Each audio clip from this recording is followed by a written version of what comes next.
Bonjour, je suis mademoiselle Judith Calage, artiste bédéiste. Je vis en République démocratique du Congo, précisément dans la ville-province de Kinshasa. Et quand je vis la liste des artistes qui étaient sélectionnés, waouh, je n'y croyais pas. J'étais super contente, très très contente. J'ai même lu la liste 3 fois. Waouh! Et je suis sûre et certaine, 2 ans après, euh, ma réaction sera enfin, je suis là. Enfin, je suis là, j'imagine beaucoup de choses. Je vois de gros stands, beaucoup de monde qui viendront découvrir la bande dessinée congolaise. J'ai trop hâte.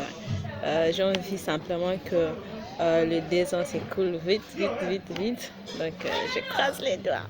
Ciao. Je m'appelle Yannick Kumbozi. Je suis artiste, BDiste, graphiste, designer et en même temps éditeur de bande dessinée. Bien évidemment, j'ai réalisé plusieurs bandes dessinées que j'estime être des chefs-d'œuvre. Mais je pense que mon meilleur ouvrage ou ma meilleure réalisation est à venir. Oui, la plupart de mes histoires, je puise ma source d'inspiration dans la jeunesse. Autant plus que moi, évidemment, je suis jeune, je cherche comment est-ce que je fouine dans le quotidien de jeunes et j'essaie de pouvoir l'illustrer dans mes bandes dessinées. Hello, voilà, je m'appelle Barley Barouti, je suis auteur de bande dessinée, je fais du dessin, mais parfois les scénarios, j'ai fait les couleurs aussi. Je suis dessinateur congolais et ce que j'aimerais bien de mon séjour à Erlangen, c'est tout simplement essayer de chercher une certaine amitié entre l'Allemagne et le Congo à travers mon travail qui est la bande dessinée. C'est aussi l'occasion pour moi d'être l'ambassadeur de mon pays en essayant de vous faire partager un peu la réalité de chez moi à travers mes dessins. Voilà, si vous me posez la question de savoir ce que Kinshasa représente pour moi, c'est vrai que moi je vis en Belgique, mais je suis souvent à Kinshasa et pour moi Kinshasa représente, comment est-ce que je peux dire, ça représente pour moi les racines. Ça représente les racines pour moi. Ça veut dire que je ne peux pas aller ailleurs, je ne peux pas produire de fleurs si je me sépare de mes racines. Voilà pourquoi Kinshasa, c'est très important pour moi. S'il y avait une couleur que je pourrais donner à Kinshasa, ce serait la couleur rouge. Pourquoi rouge?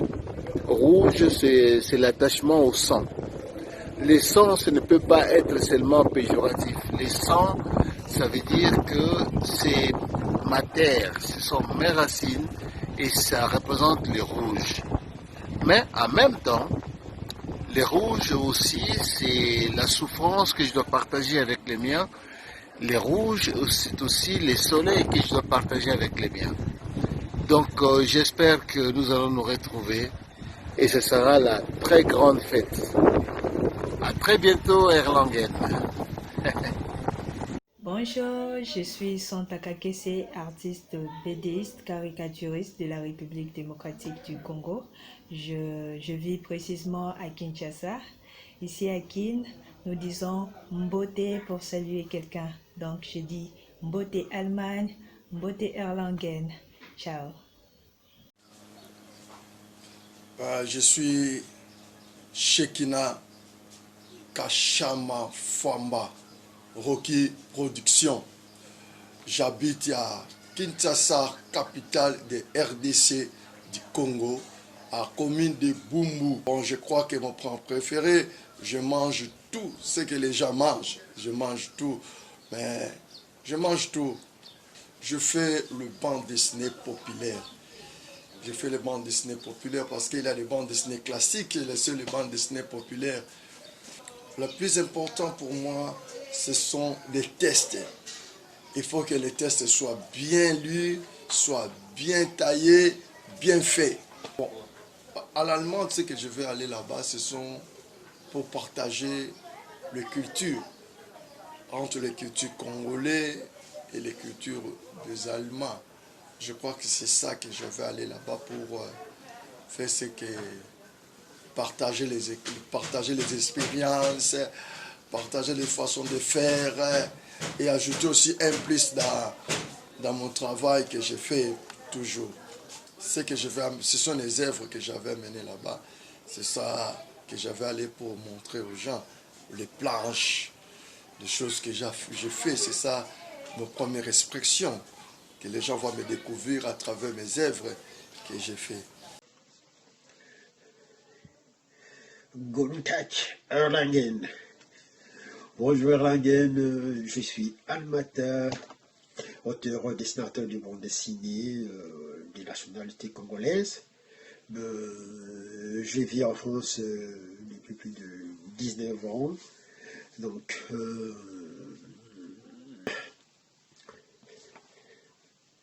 la chose la plus importante pour moi, l'art de dessin, c'est tout d'abord prendre du plaisir. C'est le principal, donc la passion du dessin qui m'anime. Donc quand je prends du plaisir, alors là, je m'explose. Donc moi, quand je dessine et quand je suis dans mes planches de bande dessinée, tout d'abord, je me considère comme un réalisateur. Donc vous voyez un réalisateur du cinéma quand il se retrouve dans un plateau, dans un studio de tournage, avec des caméramans, des acteurs, des perchemans, et tout ce qui entoure le tournage d'un film. Donc là, devant mes planches, dans le dessin, je me vois comme un réalisateur, comme un caméraman, parce que j'adore faire des prises de vie, des plongées, des contre-plongées. Donc c'est là qui m'anime vraiment à avoir beaucoup plus de plaisir que quand je suis là-dedans, quoi. Donc c'est ce plaisir-là qui m'anime à faire vraiment du dessin. S'il y a 3 choses que j'aimerais bien souhaiter dans ce monde, bien sûr qu'en premier, j'aimerais bien éradiquer la faim dans ce monde et que tout le monde puisse manger à sa faim. Et la deuxième chose, c'est que nous puissions vivre dans un monde meilleur, pas de guerre, que la paix règne partout. Et en troisième position, j'aimerais bien être Superman. Donc, voler comme Superman et sillonner le monde, vivre le monde comme Superman, quoi. Donc, voilà. Bonjour. En fait, je suis caricaturiste et BDiste. C'est vrai que c'est 2 mondes très proches. Pour créer une bande dessinée, une caricature, la plupart des fois, on procède de la même façon. Puisqu'il y a des personnages, et la plupart des fois, il y a des bulles qui renferment les paroles. Et j'aime bien faire les deux parce que ça me permet de m'exprimer sur plusieurs sujets. En fait, je suis devenu caricaturiste ou dessinateur de presse par accident, puisqu'à l'origine, je suis dessinateur réaliste. Mais quand j'étais étudiant, c'était à une époque où mon pays connaissait beaucoup de problèmes au niveau politique. Et comme étudiant, il y avait beaucoup de revendications. Et ma meilleure façon de revendiquer mes droits, c'était par le dessin, mon moyen d'expression. Et ce qui m'a amené à travailler pour un journal où on m'avait demandé de proposer de bandes dessinées pour leur page de détente. Et après 2 publications, l'éditeur m'a fait venir pour me demander si je savais faire des caricatures. Or, moi, j'étais à l'origine dessinateur réaliste et j'étais déjà très content de publier mes dessins dans la presse. Et comme je ne savais pas faire de dessins humoristiques, j'avais dû mentir. J'avais dit non, je sais le faire aussi, je sais le faire. Puisqu'à l'époque, notre journal, c'était un hebdomadaire. Je me suis dit, je vais apprendre très vite et m'adapter parce que je voulais vraiment pas perdre ma place.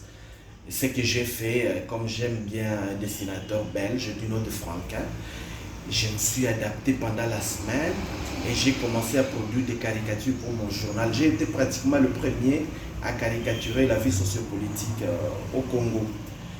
Et donc voilà, de fil en aiguille, j'ai créé un style qui fait aujourd'hui tache d'huile au Congo. À l'époque, on était le premier à faire de la caricature politique et ça a fait tache d'huile. La plupart des journaux utilisent cette voie et ça s'est développé au point où le journal est monté en autorité.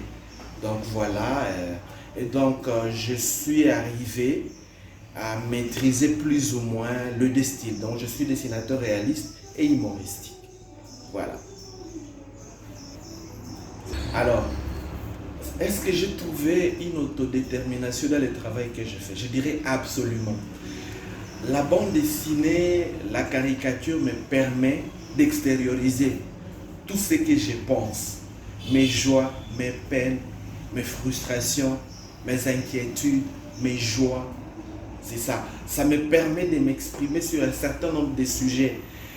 J'ai une certaine conception de la vie que j'essaie de reprendre dans les histoires qu'on me propose et que moi je crée.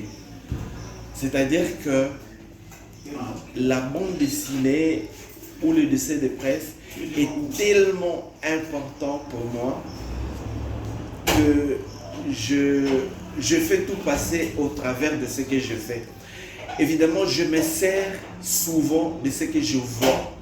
Je m'inspire directement de la société et c'est par rapport à ce que j'ai vu, par rapport à ce que j'ai appris et à l'école et de mes parents et de mon entourage ressort et rejaillit dans mon travail. Donc mon œuvre reprend en gros, en grande ligne, ce que j'ai vécu jusque-là. Et est-ce que je suis prêt à continuer sur cette voie? Absolument. La bande dessinée, l'art est tout pour moi. Même si c'était à refaire, je crois que je n'aimerais que renaître dans la peau d'un artiste. Tous les cas. Est-ce qu'il y a quelqu'un qui a façonné mon style? Oui. Il y a un dessinateur, surtout à propos de bande dessinée, c'est Moebius, Jean Giraud. C'est le dessinateur qui a créé Blueberry, la série Blueberry. J'ai été longtemps un fan, je le suis toujours. Je ne cesserai jamais d'être le fan. C'est mon maître, c'est mon héros. Et c'est avec émotion, de fois que je me souviens, de festival d'Angoulême en France, 2012, où j'ai eu l'honneur de le rencontrer pour la première fois. C'est-à-dire que j'ai lisé avec beaucoup de passion ces bandes dessinées. Et il a façonné mon style à ce sens que je me retrouvais en train de dessiner, défier la faim, défier l'obscurité, pour essayer d'arriver à faire des dessins aussi beaux que le sien. Est-ce qu'il y a un sujet que je n'ai jamais traité mais que j'aimerais traiter un jour? Oui, le western. C'est-à-dire le western, c'est un style que j'aime beaucoup, que ce soit au cinéma ou en bande dessinée. C'est-à-dire que quand j'étais tout petit, j'allais beaucoup voir des films. Et les genres qui me captivaient le plus, c'était le western. Je suis fan de western. Et c'est un style que j'aimerais pouvoir faire un jour en bande dessinée. J'aimerais pouvoir avoir cette occasion. Eh bien, je réponds au nom des trésors Chibangu Chamala. Et Techim est mon nom d'artiste. Je suis dessinateur de bandes dessinées, illustrateur et réalisateur de films d'animation. Je suis de nationalité congolaise, précisément de la République démocratique du Congo. J'habite la ville de Lubumbashi, qui est la deuxième ville après Kinshasa.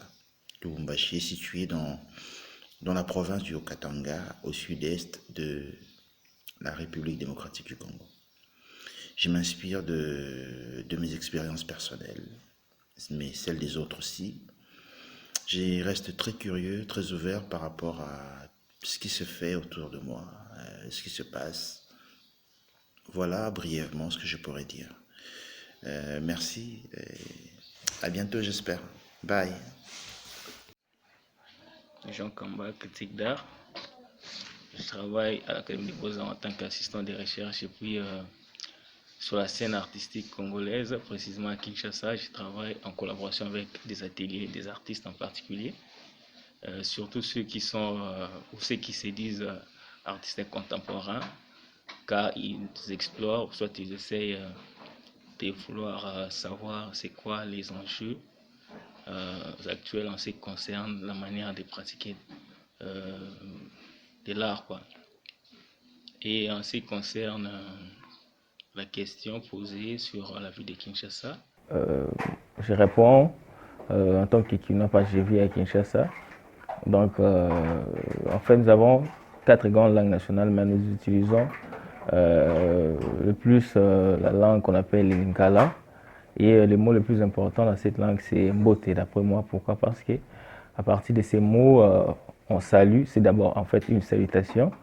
Et en même temps, il y a d'autres contenus véhiculés à travers cette salutation.